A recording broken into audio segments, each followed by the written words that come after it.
Hello, everyone. I'm Deborah Vagans, National Campaign Director and Director of Equal Pay Today for Equal Rights Advocates. Thank you for joining our webinar, The Power of Pay Equity, Investing in Black Women. Equal Pay Today is holding this conversation with some incredible leaders to commemorate Black Women's Equal Pay Day, which this year is tomorrow, July 27th. Equal Pay Today is a project of Equal Rights Advocates.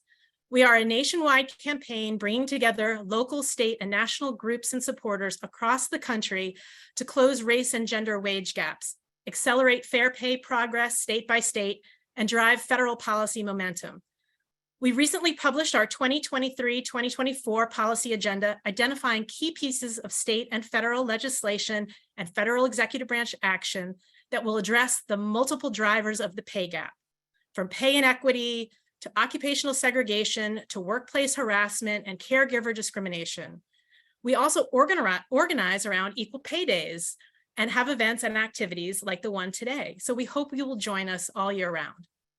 Black Women's Equal Pay Day 2023 is being organized by the Black Women's Roundtable, National Council of Negro Women, Mississippi Black Women's Roundtable, National Women's Law Center, and the National Partnership for Women and Families, alongside Equal Pay Today and Equal Rights Advocates.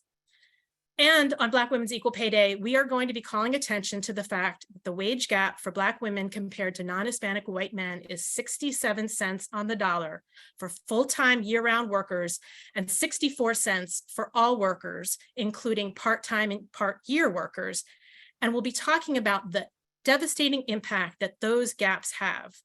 They're unacceptable, but we will be talking about solutions.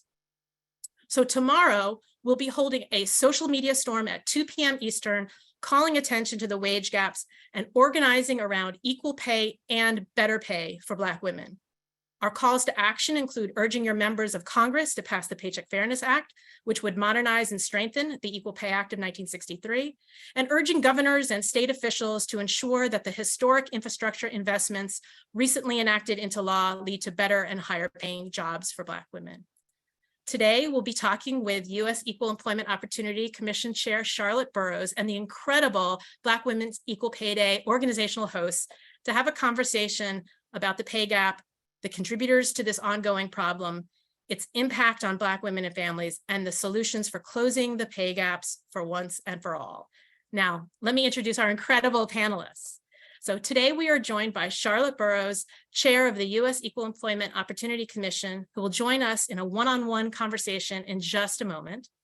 And after Chair Burrows' remarks, we will be joined in conversation with Siobhan Arline Bradley, President and CEO of the National Council of Negro Women, Emily Martin, Vice President for Education and Workplace Justice at the National Women's Law Center, Melanie Campbell, President and CEO of the National Coalition on Black Civic Participation and the National Convener for the Black Women's Roundtable, Jocelyn Fry, President of the National Partnership for Women and Families, and Cassandra Welchin, Executive Director of the Mississippi Black Women's Roundtable. So thank you, a great lineup. So now let me turn it to EEOC Chair Burrows. Thank you so much for joining us today. We're just really, really pleased that you could make the time and join us. So let's jump in. I have a few questions. So let me start with this. Our viewers might know it's a very exciting time for the EEOC. As of this month, you now have a full complement of commissioners. And the work of the EEOC and some of its initiatives, like your earlier work on a pay data collection, are top priorities for Equal Pay Today. So I'm hoping that you could share with everyone some of the Commission's current priorities. Absolutely. And let me say, first of all, I am so honored to be in this distinguished group and so grateful for the work that Equal Pay Today is doing and each one of our guests and the organizations that they represent are bringing to the table. And so delighted, of course, to talk about our priorities at the EEOC. So, of course, I'm going to be, and very, very delighted to have a new commissioner and a full complement at the commission. I'm going to be consulting, of course, with our full commission as we refine the agenda. But let me tell you a little bit about what we have teed up and some of my priorities going forward in the near term. Since you started with the pay data collection that we did, that first pay data collection that we did a few years ago, I'll start there as well. As you know, last year, the National Academies of Sciences, Engineering, and Medicine issued a report that studied that first time pay data collection that dealt with those private employers who had 100 or more employees and gathered anonymously. We didn't get the names of the employees, but we did, for each employer of that size, get information based on race, national origin, and sex about pay for their employees. And the National Academies then took a look at the results of that. And that study that they did, a very rigorous study that took the better part of almost 2 years, that study expressly confirmed what we at the EEOC have long known, which is that collecting and analyzing pay data can be a useful tool in preventing and combating pay discrimination in America's workplaces. So we've been carefully considering the report's recommendations, and there were many, given the importance of these issues. And while I don't want to get ahead of the Commission's process and our internal deliberations, I firmly believe in providing win-win solutions to tough problems. And at the end of the day, that's also the role of good government. So frankly, my hope is that we can work together with organizations like yours, as well as with employers and everyone who has a stake in this issue, frankly, to innovatively combat systemic pay discrimination and figure out how to follow up on those recommendations. The goal really should be to advance pay equity in a way that maximizes equal opportunity and minimizes any unnecessary burden on the employers. It's not lost on me that a number of states like California and Illinois, and now some countries, the European Union among them, all of their member states, are increasingly creating pay data collections and other reporting requirements, which I think makes it somewhat of a challenge for employers to really understand their obligations and to stick to those. So we're monitoring the impact of those various state laws and the new European Union directive on this issue. And my hope is that we can develop a thoughtful and really informed approach in this area with, of course, stakeholder input to give some national consistency rather than what appears to be sort of a patchwork approach that's currently developing. So stay tuned on that. We are going to be thoughtful, we're going to be deliberative, but it's something that we, given the time and energy that's been spent into it, really want to take a hard look at. I will say though, in addition to the pay data collection, it's really important to understand that at the EEOC, we intend to and have been using all of our tools to, from outreach and education, but also enforcement and litigation to promote pay equity, to ferret out discrimination, and to address pay discrimination based on both gender and race and national origin wherever we can find it. So that's, that whole area of pay discrimination and pay equity is certainly a top priority.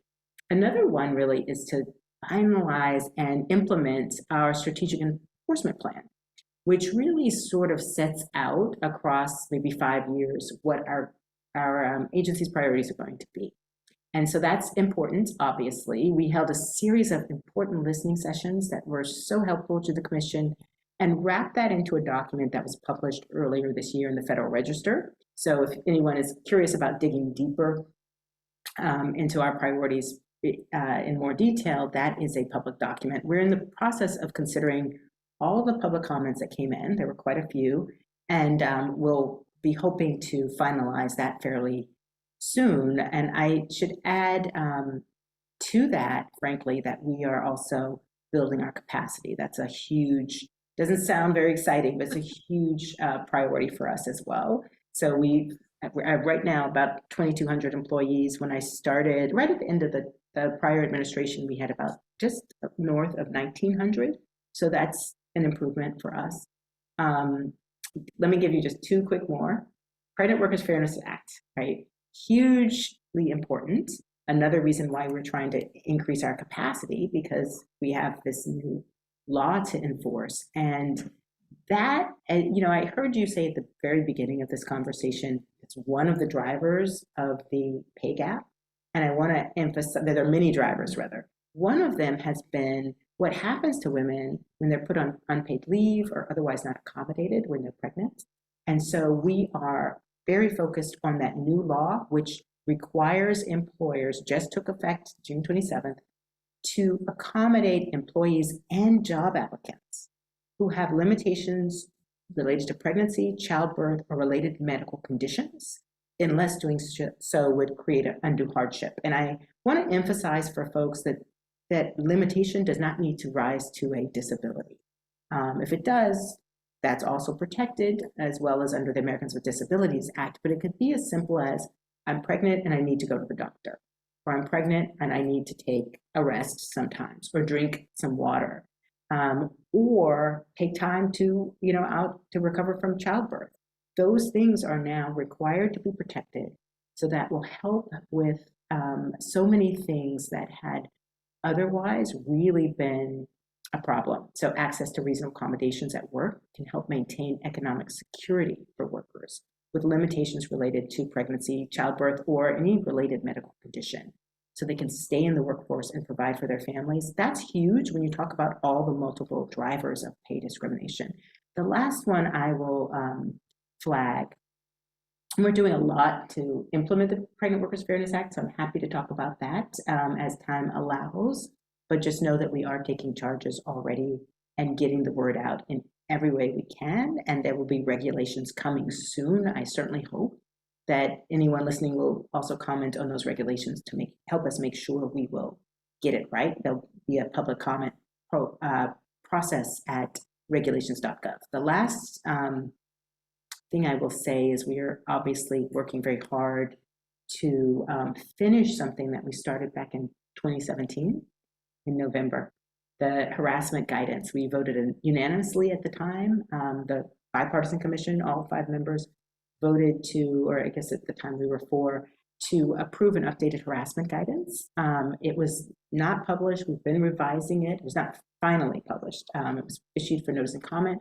We want to finally bring that across the finish line and update it with some things like, what happens with we've learned things about online harassment during the pandemic and other pieces of it.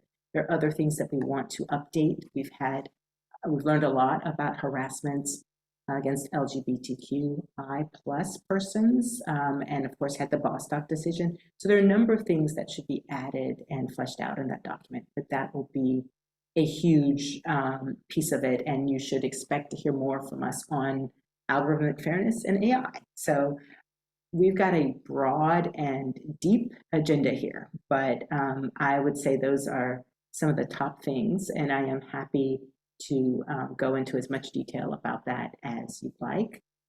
I guess the last thing I will say is that racial equity and DEIA are also top priorities for us. We have so much to do in that area as we look at the really real challenges that we have seen in the workplace with respect to racial justice and the aftermath of the horrific violence we've seen in so many cities and the George Floyd killing, that we understand that those things are front and center for us too. So I'll stop there. But as you can see, I am deeply inspired by the work that we're doing and so excited to have the opportunity now to partner with all of you. Thank you. I think we're deeply inspired by the work that you are doing. And spoiler alert, I was, at the EEOC for our audience during some of those things that you mentioned for the first round, and just absolutely thrilled that you are able to revisit them and update and get them out for comments or for publication. So we're thrilled. Thank you for that. We miss having you here. So that, yes, that was a unique pleasure to have your attention. We're going to get it done. It was my pleasure. I love working on these issues, and it's so important, everything that you're doing, and that is a very broad and very deep agenda. And you mentioned that you look to stakeholders, and I know that to be true. And so we are all here to support however we can as these things make it over the finish line. We could spend all afternoon on any of those topics, but let me turn to another one. You heard in my opening, we've talked about the wage gap for Black women workers, the 67 cents on the dollar for Black women working full-time year-round. And recently, the unemployment rate for Black women and Black workers has been falling steadily. Can you talk a little bit about what steps the EEOC has been taking to address those troubling developments? Absolutely.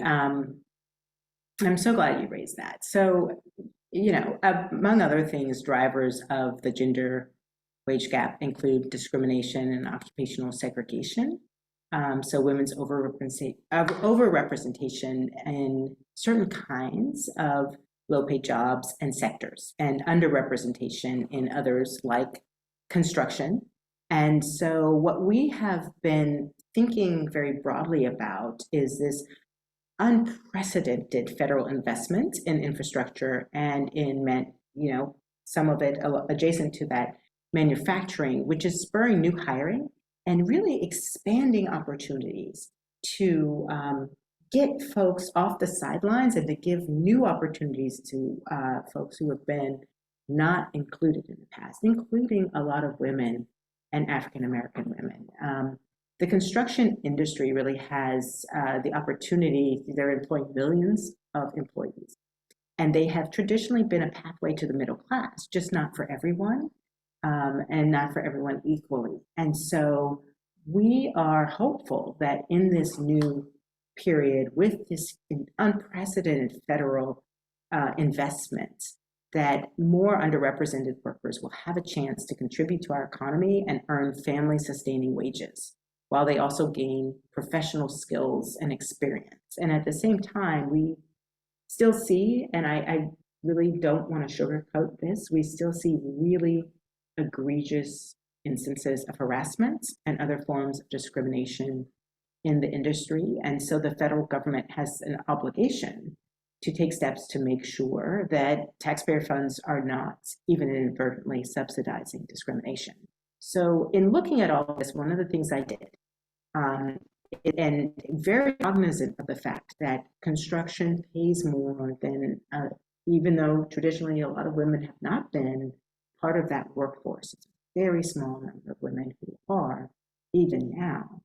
Nonetheless, it pays a lot better than some of the places where you see women more likely to be employed, including it pays a lot more if you don't have a college degree. If you're just coming out, if you're ready to be trained, willing to work, the salary gap between that and something like retail or other areas where women traditionally have been channeled is really, really significant, particularly when you factor into that over time. So looking at all of that in May, I released a new chair's report entitled Building for the Future, Advancing Equal Employment Opportunity in the Construction Industry. And the real goal of doing that, somewhat rare for there to be a chair's report, but is to look in earnest about our efforts. I think we've been very successful at individual cases, even some very big cases, but look at what's really needed to move the needle to be a true game changer in that industry, identifying barriers of opportunity and how we need to do our work differently at the EEOC and across the government to ensure that that happens. And the reason why I feel that strongly about it is that we have, and this is outlined in the report, some very, when I say egregious, I mean egregious in the sense of, in addition to other kinds of discrimination and harassment, you see more, the work is done sometimes high in the air or down in a ditch. There's usually moving equipment. And often what we see is that employees are not just, if they're harassed, not just worried about, it's a harassment that involves either physical threats or actual physical violence in some instances. And so it's of a different tenor even than some of the other things that we see, in addition to all the other things that we see.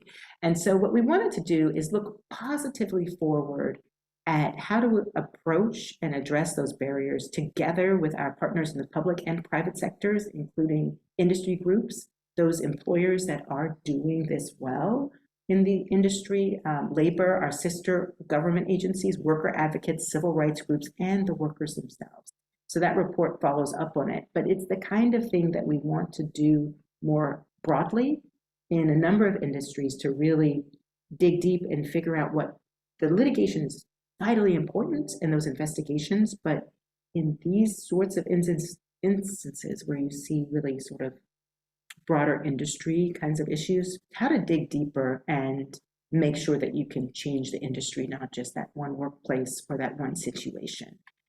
So we are really excited about that and very cognizant that the recent historic federal investments in this industry, and that increased demand for construction as we rebuild our national infrastructure really are a once in a generation opportunity, and we don't intend to miss it. So we are intending, and the report lays this out, to embark on a strategic and focused and collaborative approach to tackling some really persistent problems. So I am very excited about that. And we've had some cases recently that we were fortunately able to get good resolutions in, but really sort of, focus the mind, including particularly around some of the racial justice issues. We had a case, out of Tennessee, Clarksville, Tennessee, and that we were able to resolve in really positive ways. But our investigation, unfortunately, has some issues that are very similar to, dozens of other cases that we've done. There was employees of the job site were subjected to racially hostile environments, retaliation when they complained, racial slurs, racist graffiti around the job site, and a noose, in this case, a noose that was selectively placed on Martin Luther King Jr.'s birthday. And so we also see some very egregious sexual harassment issues for women in the industry. And so I wanted to, not in that particular case, but in others, I'm excited about the idea of continuing the good work we've been doing in investigations and litigation, but building around it some very affirmative, positive things that hopefully can really make a broad and lasting change in this industry. Well, thank you. I mean, those are just horrific examples. I know you see those every day. I think it gives us we can breathe a sigh of relief knowing that your attention is focused on this. We take steps forward and continue to take steps backwards on. So, and it's wonderful, the systemic change that you are talking about. And it's not a coincidence that one of the calls to action for this Equal Pay Day is the historic investment in the infrastructure funds, because there must be equity in the distribution and the job creation of the infrastructure funds, and rightfully so. We can't just funnel money in if women are facing harassment and exclusion once they do get those jobs. It's really a full circle problem we have to address. So I just really want to thank you so much. I wish we had more time. I want to thank you for your time today, for joining us. You've set up this conversation perfectly with the rest of our incredible panelists. So we are happy to support the commission and to rally the Equal Pay Today troops in submitting comments for some of your upcoming work. So thank you so much for joining us today. All right, thank you. And I hope that folks will join our 60th anniversary of the Equal Pay Act reels. We are inviting everyone to tell us why why that's so important, that bill. So I really thank you. It's been an absolute pleasure. Thank you, Chair. All right, well, I want to invite back our other panelists. So welcome Siobhan and Emily and Cassandra and Jocelyn and Melanie. I'm so excited that you could also join us today. And that was a really interesting conversation with Chair Burrows. So I'd like to continue the discussion with all of you. So Siobhan, let's begin with you. So perhaps you can really motivate our audience about why all this is so important when you're looking at some of the devastating things that the chair has talked about when you look at the devastating impact of the pay gap and lost earnings have had on Black women and families. Well, first of all, Deborah, thank you so much for the opportunity. And I'm so excited to be here with our sister organizations who we all know each other very well and work very closely. There's a few things that I wanted to highlight as we think about the impact on Black women and families. I'm a mother of a 9-year-old boy. And I fall into the category of a breadwinner, someone who's responsible for funding the support of our household. And one of the things that is really interesting is that regardless of the education, your socioeconomic status, your geography, Black women still fare worse than all other ethnic groups and counterparts in this country as it relates to wage gaps. And one of the things that I think is really important to note is that equal pay is synonymous to equal access. It is synonymous to those core social determinants that we talk about. One of the things that I believe is really important for all of our listeners to understand is that this is a civil rights issue. This is an issue that requires women's organizations to really rally around the massive disparities that we're seeing in our country. Black women have been carrying the brunt of a large amount of issues, but I will say this, we are one of the most committed consumer bases and committed advocacy bases. And so as we think about our families are most affected because Black women are mothers, they are professionals, they are in service industry, they are present in leadership spaces, but yet and still unable to capture the opportunity for long-term generational wealth. And I believe that as the National Council of Negro Women, NCNW, has been committed to this issue for a long period of time, for decades, it's because we know that this issue allows us to begin to talk about power, access to power. And so one of the things that I want to encourage our listeners to understand is you have to now think about what the data is telling us. It is telling us that Black women and their families are really going to be affected because Black women are now having to work about 18 months in comparison to 12 months of their white male counterparts. So that deals with those issues around healthcare and stress. We think about the long-term effects on a Black woman's body. We think about the long-term effects on her mental health and well-being. So when a mother is affected, her child is affected. If a wife is affected or a partner is affected, then their partner is affected. And so I want us to start looking at this deeper than just the numbers. This is more than the numbers. This issue is an issue that requires us to think about the systemic challenges that we're facing in our country. And economic disparities begin to show the exacerbation of the experiences of Black women in America. And I tell you this, I stand by my sisters in this space, because if we can begin to see issues like equal pay made available to Black women, we'll begin to see, I believe, changes in our long-term trajectory as families. We can see changes in healthcare. We can see changes in access to safe housing and affordable housing. All of these issues are coinciding. I get concerned, Deborah, when we think about our families in a silo. I get concerned when we talk about this issue of equal pay as just monetary. This is about a long-term strategy for us as collaborative organizations to begin to rally the troops. And so when we say get rallied, we're serious. We're talking about mobilizing. We're talking about activation. We're talking about fighting systems. We're talking about pushing the envelope so that Black women and our allies in this space, if you're a real ally in this space, to begin to talk about and then start to change the systems, start to change practices. And my final comment is this: we need to call on corporations. We need to call on our government leaders. We need to call on those that have opportunities to make decisions to begin to say, not on our watch. And so that is my closing comment for all of us. Not on our watch. Not on our watch will we allow Black women and our families to continue to suffer. So please, those that are listening, get fired up about this issue. I'm thinking about my 9-year-old son who will one day maybe be a husband of a Black woman or a woman that is working full time. I want the next generation to not have to deal with these same issues. So looking forward to the discussion. Thank you so much, Devon. I mean, wow, talk about motivating us. I mean, I always say as a civil rights attorney, my goal is to make myself obsolete, right? So thank you so much. It's an intersectional problem. It has intersectional solutions, and it's affecting people emotionally, physically, in every way, financially, and so on. Thank you so much. It's hard to follow that, but let me turn to Emily. Thank you so much for joining us today. And I'm sorry that Galen cannot make it this morning, but we're so happy that you could come and represent the Law Center. So thank you so much.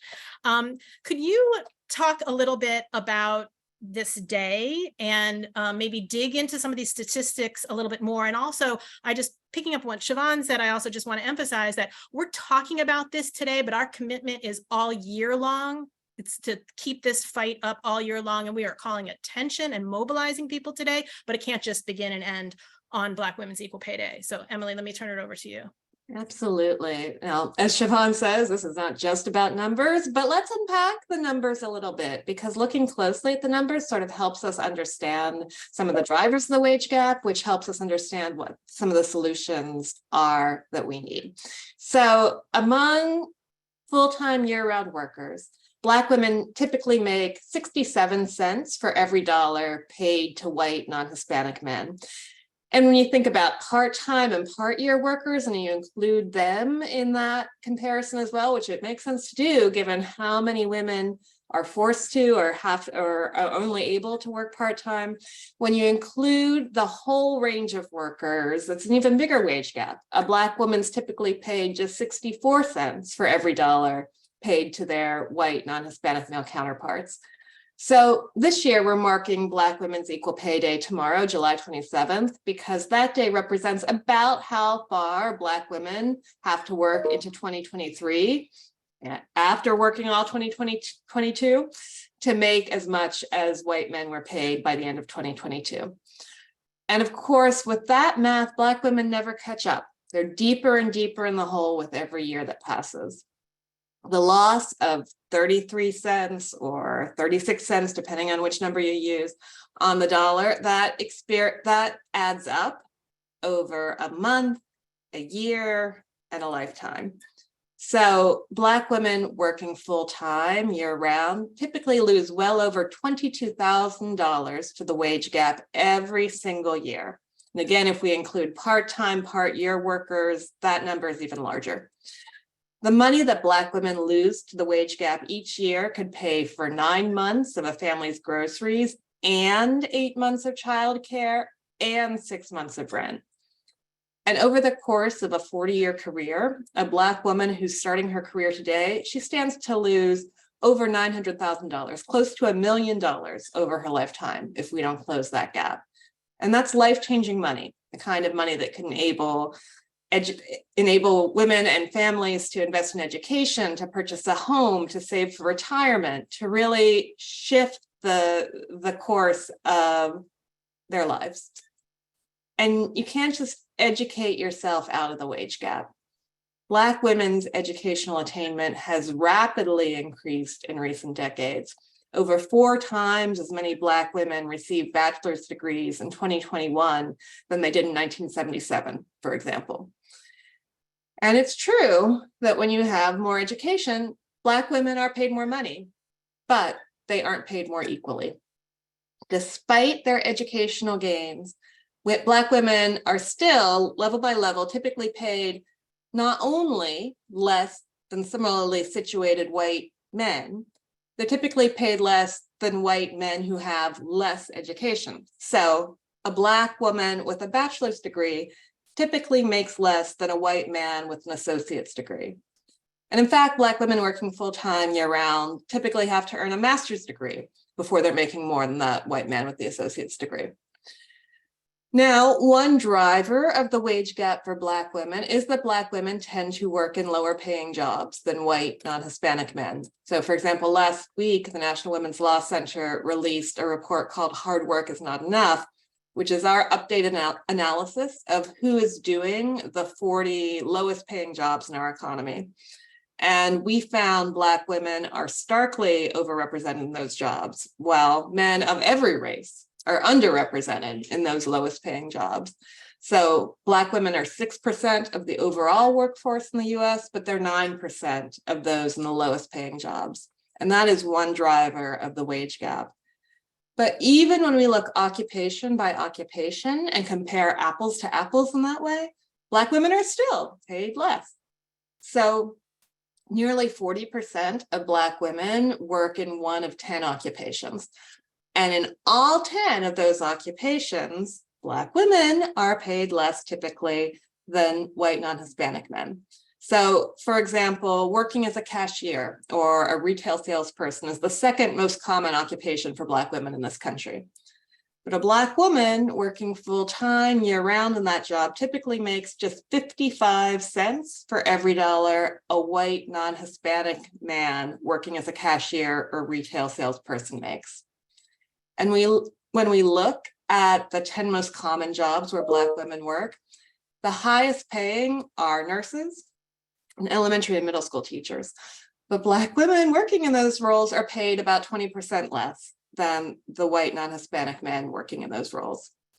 So all of which is to say, it is really past time for our country to invest in Black women, for lawmakers to take a range of actions, strengthening our equal pay laws, strengthening the workplace standards that will help Black women build economic security for themselves and their families and their communities, by passing bills like the Paycheck Fairness Act, like the Raise the Wage Act that would raise the minimum wage to $17 an hour, like the Schedules That Work Act, which would make sure that people have a voice in their schedules. And if they are called into work at the last minute or lose hours they were counting on, that they get some extra pay. We need lawmakers to ensure pay transparency, to stop paying people based on how much they made in their last job. And we need our lawmakers to invest in our nation's care infrastructure, because so much of the wage gap is driven by the fact that women in general and Black women in particular are meeting family caregiving responsibilities while also working, and we don't have the supports that allow people to succeed when they do that. So it's time to ensure that we pay Black women what they are owed. Thank you. Thank you, Emily. So, it's exactly right. It is not just about equal pay. It is about equal pay. It is about better pay. It is about ending occupational segregation and the discrimination that steers people into those lower paying jobs as well. And that's a great transition to our next speaker, Cassandra. We've talked about these national efforts. We've talked about the national statistics, but we would really love to hear more about your work addressing the discrimination faced by Black women in the South, and specifically in your state of Mississippi. Mississippi is the only state that does not have a protective equal pay law. And we'd love to hear about your efforts, your work with the EEOC, and some of the real life stories of folks that you work with.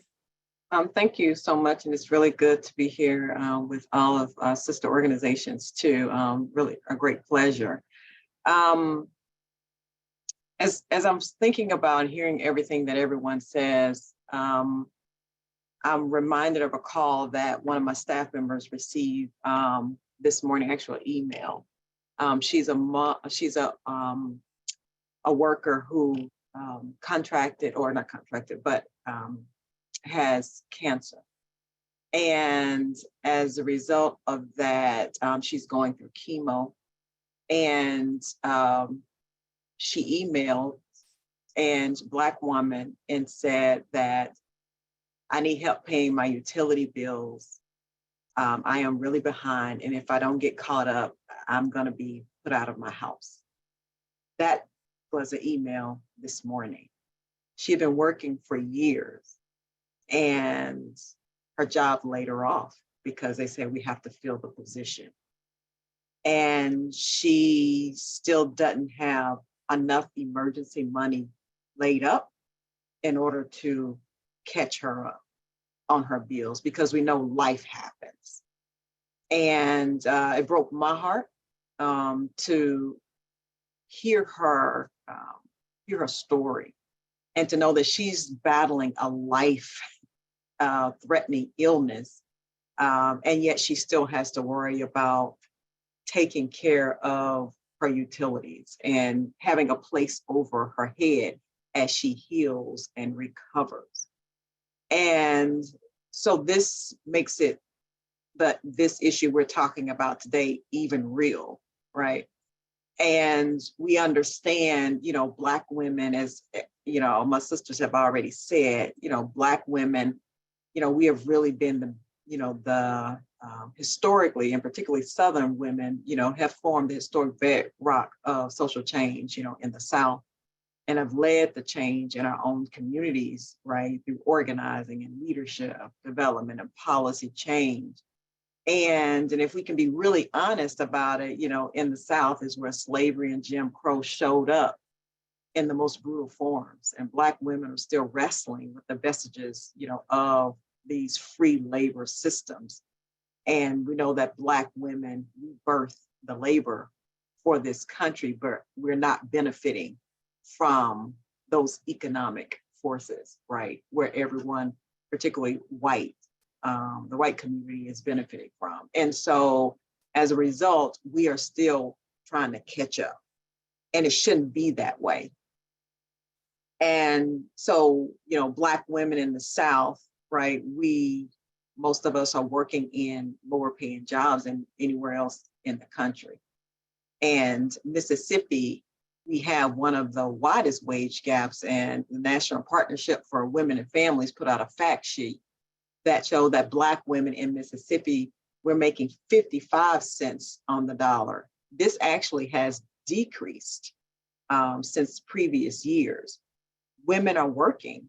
49% of the women in Mississippi overall are in the workforce, but yet 2/3 of them are paid $7.25. 70% of them are tip workers.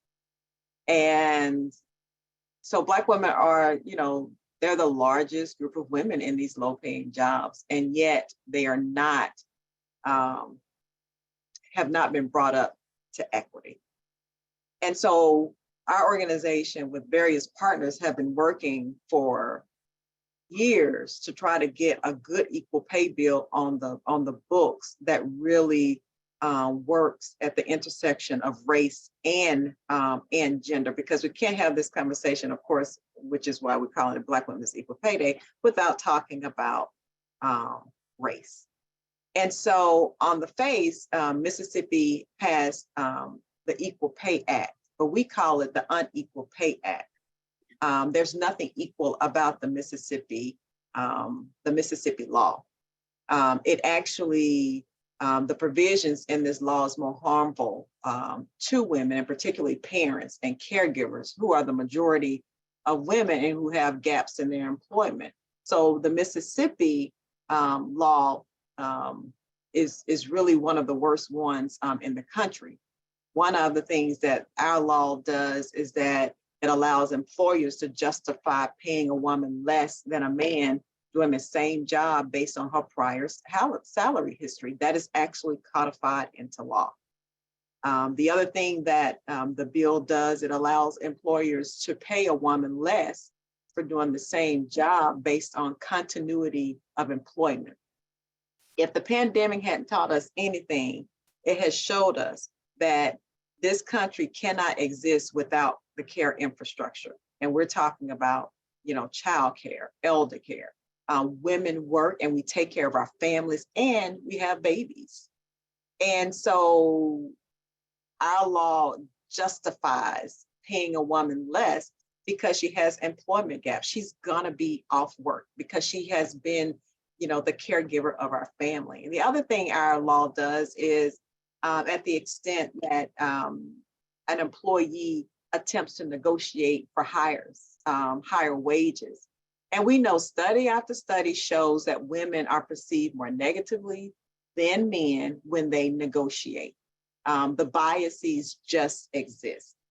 And so these are some of the things that the Mississippi Act does. And it also, which prompted us to get involved or to have develop a partnership with the EEOC and the Department of Labor. It also says, which we know is illegal, that if you file under the state law, that you cannot file under the federal law. Federal law, state law doesn't trump federal law. But in this bill, and to me, that speaks to white supremacy, that speaks to just racism that and the vestiges of our history where states want to trump federal law.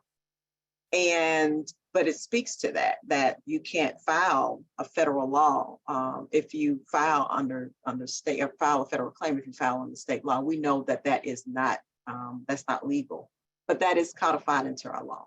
And neither does the law in Mississippi lift up race, only gender.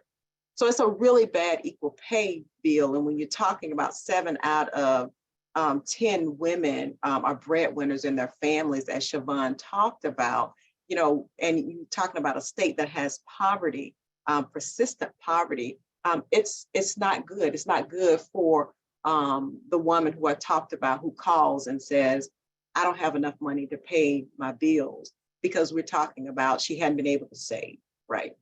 And so one of the things that we have been doing is we actually formed a relationship with the EEOC to actually put together know your rights information so community can know what their rights are under the federal law. And so we have been sharing that information, and not only sharing it, but we'll begin to do trainings in communities with the EEOC about what their rights are under the federal law. The other thing that we're doing as of today, we're actually launching High Roads Kitchens program to really try to increase wages. Because like you said, this isn't just a woman's issue. This is not just a family issue. It's about wages, right? It's about jobs. It's about taking care of our families and our communities and our local economy, where we know that, you know, women's wages fuel the local economy. And so we're launching High Roads Kitchen program with the city of Jackson, Mayor Lumumba, and One Fair Wage to get restaurants to increase their wages. And we're providing grants to them to do that and to eliminate the sub-minimum tip. So these are some of the things that we are doing. When Black women succeed, the country succeeds. When Mississippi women succeed, also the country succeeds. And so we are continuing to advocate for equal pay for equal work, because our pocketbooks matter. Thank you so much. We, as you well know, Equal Pay Today has prioritized not just the passage of the Paycheck Fairness Act, which would be the federal equal pay law, but to work with you in Mississippi to get a proactive, protective equal pay law on the books, and we will continue to do that. And you also mentioned just yet another modern day example of the sort of the Southern circumvention of federal protections, which has a long history in civil rights. So thank you for all the work that you are doing. And that's another great segue. I want to turn to Jocelyn. So you've heard everyone talk so far about when we talk about the wage gap, we know that it has been driven by many factors, unequal pay, occupational segregation, and the fact that that caregivers in our economy are predominantly Black women, and caregiving work is seen as less important and having less value. And so I'm wondering if you could talk about some of the policy solutions that we're talking about today in more detail. Absolutely, Debs, thanks so much. And it's so great to be here with my sisters in the struggle. And, you know, folks have already mentioned some of the really important policy interventions that we can focus on. And I think the thing for everybody to remember is that there are solutions, right? Like, I mean, this is not one of those problems where we can't figure it out. And even, you know, when Chair Burrows was speaking, and I think even in your introductory comments, Deb, you talked about sort of 3 things that we know largely drive the wage gap: occupational segregation, discrimination, and the fact that Black women, like most women, are disproportionately caregivers. And there are solutions to deal with each one of those issues. Discrimination is a longstanding problem, but what we know is that there are ways to give enforcement agencies better tools to unearth discriminatory practices and to strengthen the law. The Paycheck Fairness Act, which folks have mentioned, is one of those solutions, and I think our call to action tomorrow will include the Paycheck Fairness Act. It is long overdue. It would strengthen the Equal Pay Act. It would do things that enable folks to bring cases, prohibit things like salary history, require better data collection. So it's an important mechanism to combat persistent discrimination that not only undermines the pay of Black women, but truthfully undermines the pay of all women. There also are things, you had a good conversation with the chair about pay data collection. Suffice to say, giving enforcement agencies better ability to look at data broken down by race and gender can help to uncover practices that are problematic amongst employers. For most people, they often don't know what other people pay, other people earn, and they certainly don't know when discrimination is happening. But what we know is that when there is pay data collection and pay transparency, which Emily also mentioned, we know that it enables folks not only to have a better understanding of what's happening in the workplace, but it also helps to close the wage gap. We know this in part from research from other countries. If you look at the Fortune 100, we did some research on just looking at the data of the Fortune 100 in 2022. Roughly 2/3 of those companies actually have to report pay data in the United Kingdom because there's a law that requires it.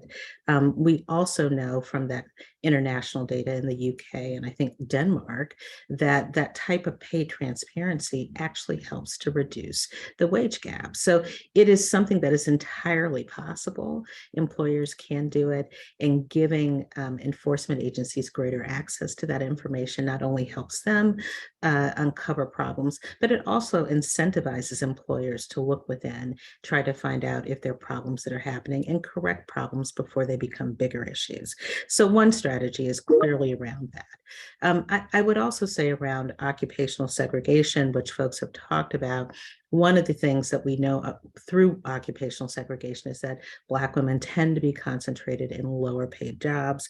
If you look at strategies like the Raise the Wage Act, it would increase the salary of roughly 43% of Black women workers. So raising the wages in those low paid jobs is essential. In addition to sort of giving women access to better paying jobs, part of it is also just valuing the jobs that they hold better. And so, Raise the Wage Act is another policy solution that we strongly support. And then I would say, folks have mentioned the care economy and caregiving. And I think that oftentimes we are lulled into the sense that, care is something that women just do, that they're supposed to do. We have a long, deep history of devaluing care and caregivers, in part because historically Black women and other women of color were doing that work.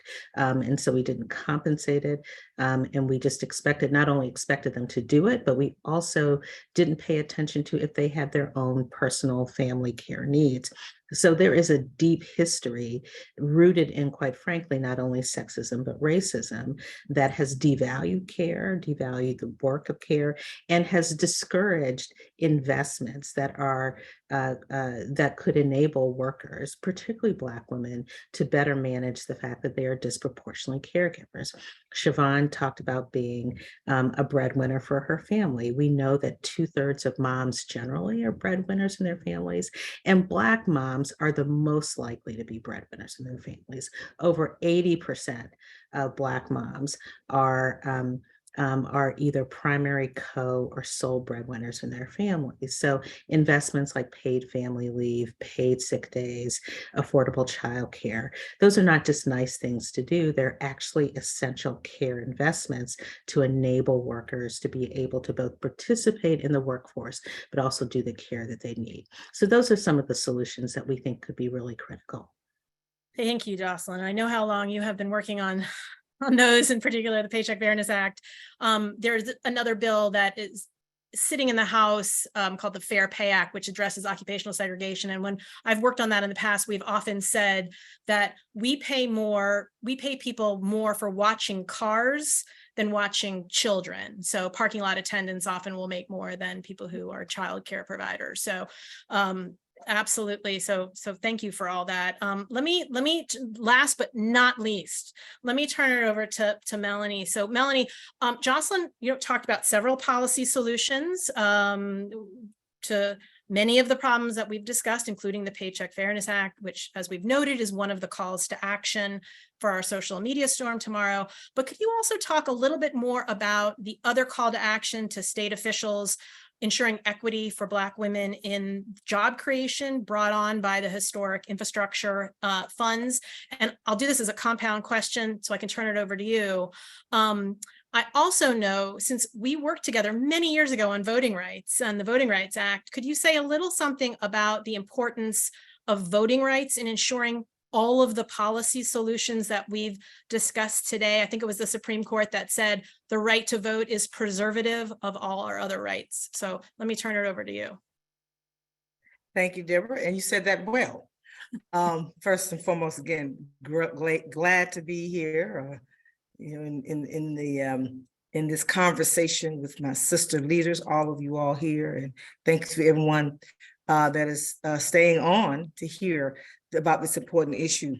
It's truly, Deborah, it's all about coalition. But I think one of the things that I want to say that's worth repeating is that as Black women, we still find ourselves in the middle of an earthquake when it comes to many of these issues around economic opportunity, economic inequities. But we also have the power as a collective. If women come together and we vote for the kind of candidates that believe in equal pay, that believe in voting rights, that believe in LGBTQ rights, that believe that we should be definitely teaching real history and not revisionist history like we see in going in Florida, and all these kinds of things are, there's an intersectionality, as we all know. And so for us to continue to fight, it's a justice issue. The issue around economic equal pay is a justice issue. And so as we as Black women, which has already been mentioned by my colleagues, but it again bears repeating that we only make 6 or 7 cents to the dollar of a white male for the same work. Many of that, and even more exacerbated where I'm from. I'm actually in Florida right now, in my home state, but the South is exacerbated where majority of Black people, Black families live. And so as we're thinking about solutions, there's an election coming. There's always an election coming. There's an election in Mississippi. There's an election in Louisiana in 2023. There's an election next year for who's going to be the next president, who's going to be able to appoint a sister like our sister from EEOC. Elections made that happen. To have someone who could sit at EEOC and bring our Chair Burrows, and we could sit here and have the conversation, is because we voted. It's not a partisan issue, it's a nonpartisan issue. It's a democracy issue. And as we're facing all of the things that are coming at us as women, as Black women, I feel that, I think my sister Siobhan talked about power, and I see it again. We have the power. It's in our hands to do something about it. So a lot has been said, and I had more, but I really think we're getting close to where we've had it all said. But I'm gonna repeat something, and that is, what do people do? I said vote, right? Weigh in, contact your Congress people, weigh in. I don't care what party they are. They need to hear from you that this is important, that we pass Paycheck Fairness Act in this Congress. Why not? And if we can't get it in this Congress, maybe the next one. And so as women, we are the majority vote. So if we came together, and young people, we know for younger voters, this is a critical issue for them as they're looking towards their future. We can't build wealth. We can't, as Cassandra talked about, the sister who's having to make those kind of economic decisions. That just should not be in the United States of America, but here we are. And so tomorrow, I'm going to say to folks, we can continue this conversation because we're having a Twitter storm tomorrow, Thursday, July 27th from 11 a.m. Pacific time, 2 p.m. Eastern time, to continue to raise awareness about the wage gap that impacts Black women and our families. And you can find information to continue to, and it's all about weighing with the White House Push them to continue to use the bully pulpit to lift this issue. Push your state legislatures, push your governor, push your levers of power. And the most critical one we have that can equalize anything in this country or push us backwards is the power of the vote. Lastly, we see I'm not going to leave the judiciary out. Who sits on the high court in the US Supreme Court that just rolled back affirmative action, who last year rolled back reproductive rights for women? We have the power. Let's use it. Let's move this thing. Let's pull this thing together, and we can have equal pay in our lifetime. Thank you. Wow. Wow. What a great way to end. My goodness, we're at time. You guys are amazing. What pros, exactly at 4 o'clock. I wish we had more time to talk. We're going to continue these conversations. We're going to be working on this all year long. I want to thank you all. I want to thank the chair, EEOC Chair Burrows. I want to thank these brilliant leaders and friends for joining us today, but the work that they do every day, all year round, all their lives long in order to pursue justice for everyone.